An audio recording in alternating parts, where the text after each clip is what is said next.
Mga ka-people, welcome dito sa ating munting vlog. Panibagong araw, panibagong buhay, panibagong vlog. Sa araw na ito ngayon ay ipapakita natin sa inyo mga ka-people kung mayroon ba tayong mani o ma-harvest sa ating home garden. Ito yung mayroon tayong okra, talong at kamatis at marami pa iba-iba, kaya samahan nyo ako sa pagkuha ng mga okra.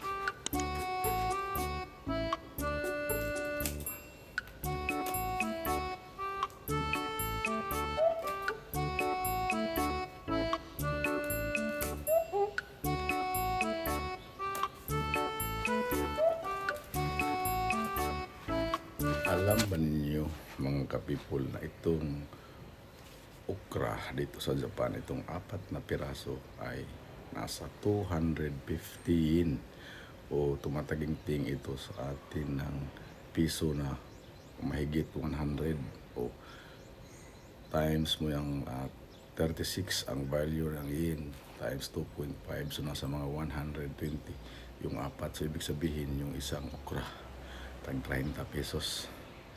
Yan yung presyo ng Japan, kaya kailangan nating mag-diskarte. Dito naman tayo sa ating talong. Come on, cameraman. So ngayon, gumagamit tayo ng auto capture hands-free, yung face kung saan tayo pupunta. Sinusundan tayo ng ating camera.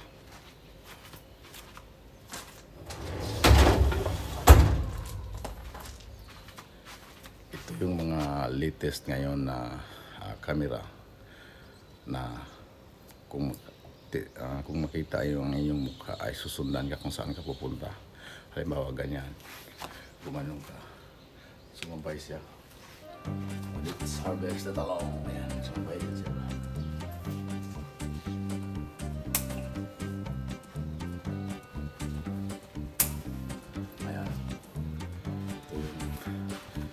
Natin ito, napakamahal rin.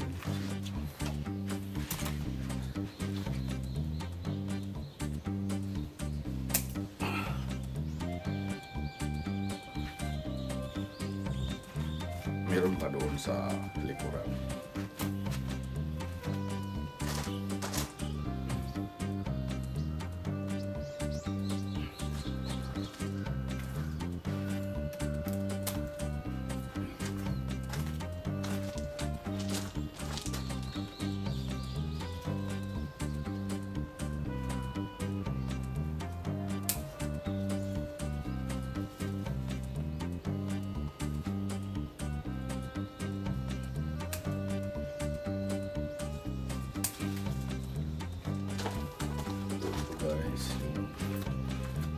Kamatis, ayan. Kailangan medyo green pa siya kung na natin para hindi ma-overripe.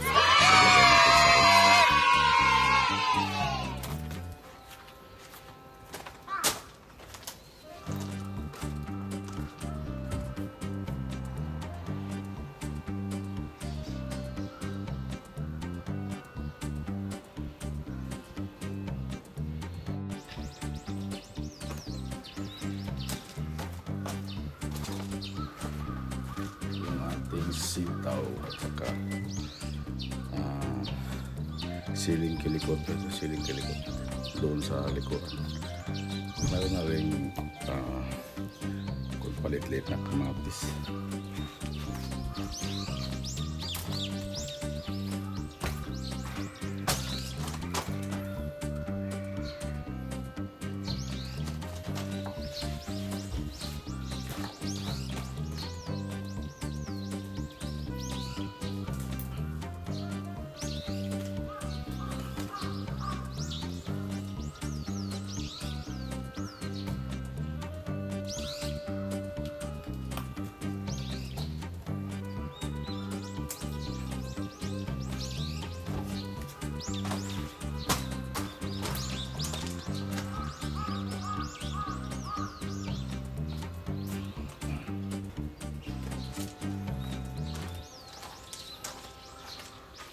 ito ring sibuyas dahon ay napakamahal rin dito sa Japan. Kaya ang technique natin dito para hindi na tayo mamili, yung sa taas lang kukunin para yung titira ay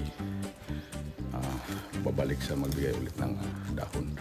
Ito ganito sa Japan mga kapipul ay nasa mga 315 or 160 pesos kamahal. Kaya kailangan nating dumiskarte ngayon sa buhay na ito.